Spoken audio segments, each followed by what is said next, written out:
안녕하십니까. 뉴스데스크 강원입니다. 강릉시가 지역관광 활성화를 위해 추진하는 경포 일대 관광인프라 확충 사업에 대한 반발이 계속되고 있습니다. 분수 사업은 진척이 없고 타워형 대관람차는 권력형 비리가 아니냐는 의혹도 제기되고 있습니다. 박은지 기자가 보도합니다. 강릉시가 경포 수질 개선과 관광시설 확충을 위해 추진하는 인공분수 설치 사업. 지난해 6월 국가유산청의 조건부 가결 이후 김홍규 강릉시장은 관련 행정 절차를 마치고 3월 착공, 8월 가동 계획을 밝혔습니다. 내년 5월 5일 어린이날 기점으로 한번 운영을 해보려고 했었는데 조금 늦어질 것 같습니다. 하여튼 최대한 땡겨서 8월 중에는 5월 현재 분수를 포함한 경포 수질 개선 사업은 찬반 갈등이 이어지고 진전은 없습니다. 소규모 환경 영향평가 단계에서 강원도의 2차 보완 요청을 받아 재보완 작업 중이고 실제 사업 가부를 결정할 도립공원위원회 심의와 국가유산청의 최종 심의도 남았습니다. 이런 상황에서 호수 광장의 민간 투자 사업으로 추진하는 2천억 원대 타워형 관광시설도 논란을 더하고 있습니다. 유사 형태인 영국 브라이튼시 전망대가 수요 예측에 실패한 대표 사례로 손꼽히는 데다 최근 사업 설명회에 건진법사 게이트 연루 의혹이 있는 사업자가 참여하면서 권력형 비리 의혹까지 나오고 있습니다. 공모 기간도 촉박해 사업자 내정설에 민원도 이어지자 일정이 8월로 연장됐습니다. 2천억 정도 규모의 사업에 대해서 현장 설명회를 갖고 60일 안에 사업 공모를 하는 것 자체가 사실은 불가능한 사업 공모 설명회라는 것을 스스로 강릉 시민행동은 경포 일대 모든 사업을 즉각 중단하라고 나섰습니다. 강릉시가 경포 저류지에 파크골프장 조성을 추진하면서 잔디광장으로 소규모 환경 영향평가를 통과한 것으로 드러났고 올해 1월에는 경포대 주변 배수펌프장과 홍수방어벽 등을 설치하는 종합정비계획을 국가유산청에 제출했다가 보류됐습니다. 강릉 시민행동은 불통으로 일관하는 김홍규 시장을 직권남용으로 경찰에 고발할 예정이라고 밝혔습니다. 법률상 혹은 시행령상, 규정상 이 분수를 설치할 수 있는 법적 근거가 전혀 없고 따라서 결국에는 강릉시장이 결정을 하였고 이 결정된 이 분수 설치에 대해서 공무원들로 하여금 의무 없는 일을 하게끔 시켰기 때문에 강릉시는 시민행동의 일련의 문제 제기와 각종 의혹에 대해 답변을 정리 중이라며 이르면 오는 12일쯤 입장을 밝히기로 했습니다. MBC 뉴스 박은지입니다. 산불은 일단 발생하면 초기에 끄는 게 무엇보다 중요한데 이를 위해선 대형 헬기가 필수입니다. 하지만 지금까지는 예산 부족 등의 이유로 제대로 갖추지 못했는데요. 산림청이 사상 처음으로 10,000리터급 대형 헬기 도입을 추진하고 있습니다. 산불기획 4번째 순서 김인성 기자입니다. 현재 산림청이 보유하고 있는 헬기는 모두 50대로 이 가운데 러시아산 까모프 기종이 29대로 가장 많습니다. 하지만 러시아 우크라이나 전쟁 여파로 부품 수급이 어려워지면서 산림청은 8대의 헬기를 해체해 나온 부품으로 다른 21대의 헬기를 수리해 쓰고 있는 실정입니다. 8대 이상이 지금 부품이 없어가지고 이번에도 산불 현장에 투입이 안 되고 있습니다. 아마 러시아 우크라이나 전쟁이 계속된다면 아마 29대 중에 이제 10대 이상이 산불 현장에 투입을 못할 겁니다. 카모프 헬기의 담수량은 3,000리터. 초대형 산불을 진화하기엔 담수량도 헬기 보유 대수도 부족한 실정인데 일정 시간 이상 비행하면 수리해야 하는 규정까지 충족해야 합니다. 특히 보유 헬기의 절반 정도만 가동할 수 있는 상태에서 산불이 발생할 경우 초동 진화를 제대로 하지 못할 확률을 키우는 겁니다.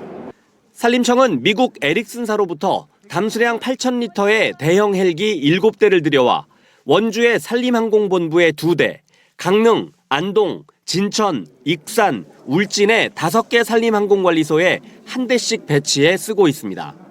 산불 초기에 중형급이 아닌 대형 헬기를 투입할 수 없거나 우선 1대를 투입한 뒤 다른 지역 헬기를 이동시켜 진화할 수밖에 없는 겁니다. 결국 산림청은 내년부터 2년간 담수량 10,000리터 이상의 초대형 헬기 3대와 담수량 2,500리터급 중형 헬기 3대 등 모두 6대의 헬기를 도입하고 기령이 30년 이상 된 헬기 2대는 교체하기로 했습니다. 이에 따라 추경 예산 968억 원을 포함해 올해 모두 1,493억 원의 관련 예산을 확보하게 됐습니다. 산림청이 기존에 운영하고 있던 8,000리터급 대형 헬기보다 담수 용량이 큰 1만 리터급 이상의 대형 헬기도 도입을 고려하고 있어서 그 의미가 있고요.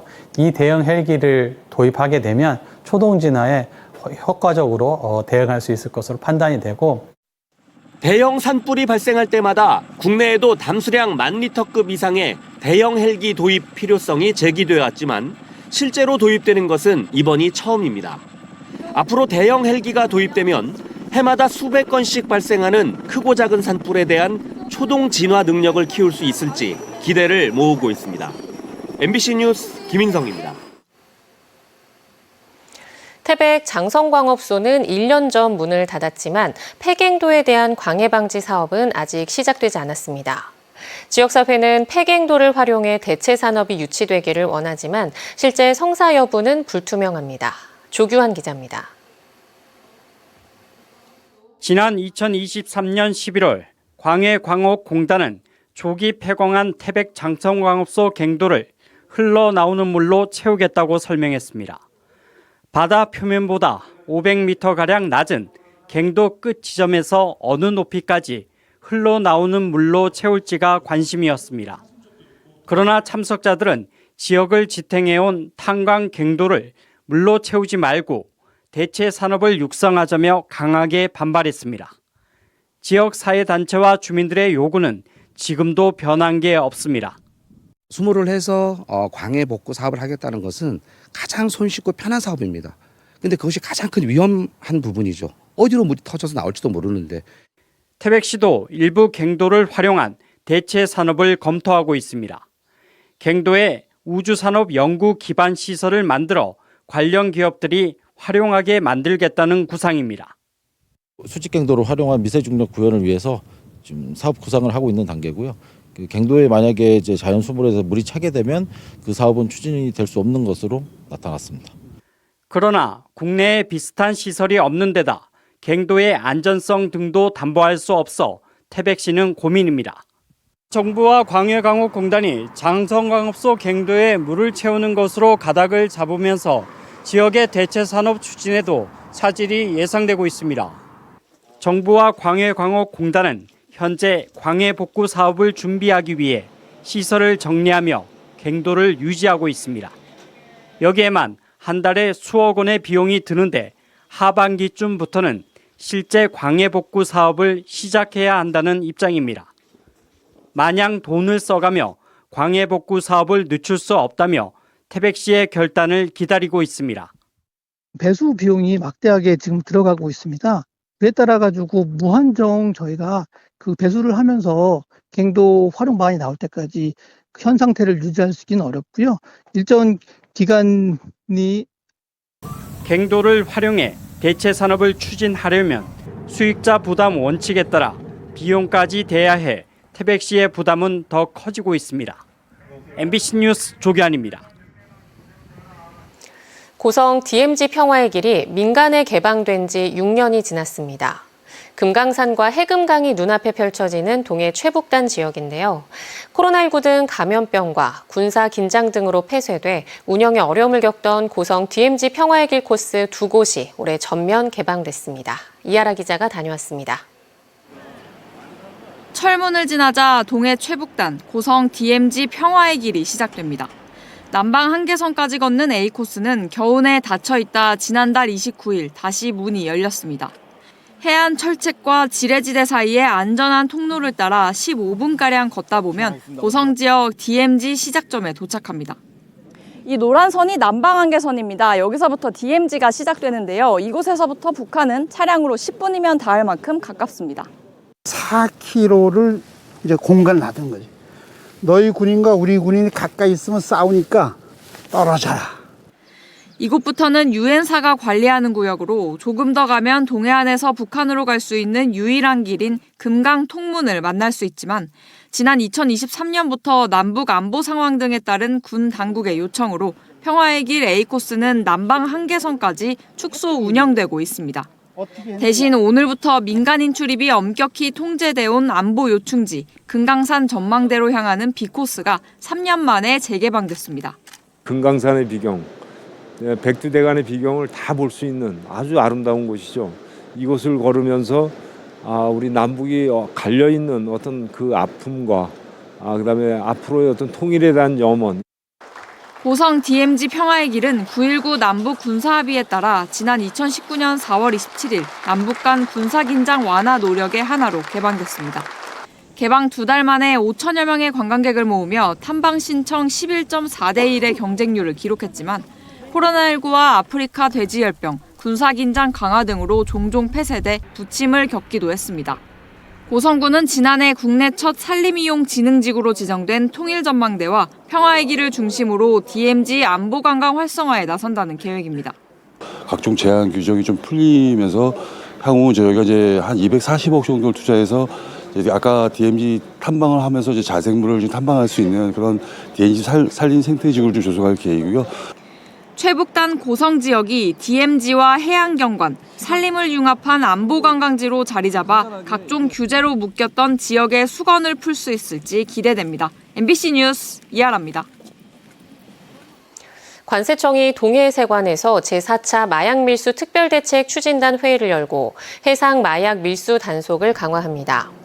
이번 대책은 지난달 강릉 옥계항에 입항한 선박에서 코카인 2톤을 적발한 것에 따른 후속 조치로 우범국에서 출발하거나 우범국을 경유한 선박에 대한 선별 검사를 확대하기로 했습니다. 관세청은 선박 하부를 원격으로 검색할 수 있는 수중 비디오 촬영 장치와 GPS 탐지기 등 첨단 검색 장비를 도입하고 항만세관에 마약 탐지견을 추가 배치할 계획입니다. 강원FC 특급 신인 이지호 선수가 K리그1 12라운드 MVP로 선정됐습니다. 한국프로축구연맹은 지난 6일 제주 월드컵 경기장에서 열린 제주 SKFC와의 경기에서 한 골과 한 개의 도움을 기록한 강원FC 이지호 선수를 이번 라운드 MVP로 선정했다고 발표했습니다. 또 강원FC는 이번 라운드 베스트팀에 수비수 이기혁 선수는 베스트 수비수에 뽑혀 겹경사를 맞았습니다. 현재 5승 2무 5패로 리그 6위를 달리고 있는 강원FC는 오는 11일 저녁 7시 춘천 송암 경기장에서 김천 상무와 13차전을 치릅니다. 최대 6일간 이어진 5월 황금 연휴 기간 동안 88만여 명의 관광객이 강릉을 찾은 것으로 나타났습니다. 강릉시는 5월 황금 연휴 기간 차량을 통해 79만 명, 철도 9만 명 등 모두 88만 명이 강릉을 찾았고 글로벌 여행 플랫폼 트립닷컴이 발표한 5월 황금 연휴 외국인 관광지 예약 순위도 지난해 10위에서 올해 8위로 2계단 올랐다고 밝혔습니다. 강릉시는 연휴 기간 전 세대가 즐길 수 있는 공연과 전통문화 체험, 커피 체험, 어린이날 행사 등을 곳곳에 운영했으며 여름 성수기, 추석 연휴에도 맞춤형 콘텐츠를 마련해 운영할 방침이라고 설명했습니다. 올해로 12회째를 맞은 삼척 하장 두타산 산나물 축제가 오늘 하장면 백두대간 청정 임산물 복합체험센터 일원에서 개막했습니다. 오는 11일까지 열리는 이번 축제에서는 하장면 고랭지에서 생산한 산나물과 산약초 등 임산물 판매 행사와 특산물 전시회가 진행됩니다. 하장면 특화 임산물 재배단지에서 산나물 채취 체험이 열리며 나물밥 짓기와 암벽 등반, 백두대간 사진전 등 다양한 행사들이 마련됩니다. 태백시가 황부자 며느리 공원에 특색 있는 야간 경관 조명을 올해 말까지 설치할 예정입니다. 태백시는 모두 50억 원의 사업비를 들여 황부자 며느리 공원 4만여 제곱미터 부지에 스토리텔링을 통한 야간 경관 조명과 조형물 등을 설치합니다. 현재 태백시는 행정 절차를 마무리하고 디자인 설계 용역을 진행하고 있으며 앞으로 강원도 경관심의회 심의 절차를 거쳐 올해 사업을 준공한다는 목표입니다. 삼척시 옛 노곡분교 일원에 추진될 예정인 웹툰 워케이션 조성 사업이 행정안전부의 고향올레 공모 사업에 최종 선정됐습니다. 이에 따라 삼척시는 2027년까지 국비 등을 지원받아 지상 2층, 연면적 784제곱미터 규모의 웹툰 창작 워케이션 공간을 조성할 예정입니다. 강원뉴스 마칩니다. 시청해주신 여러분 고맙습니다.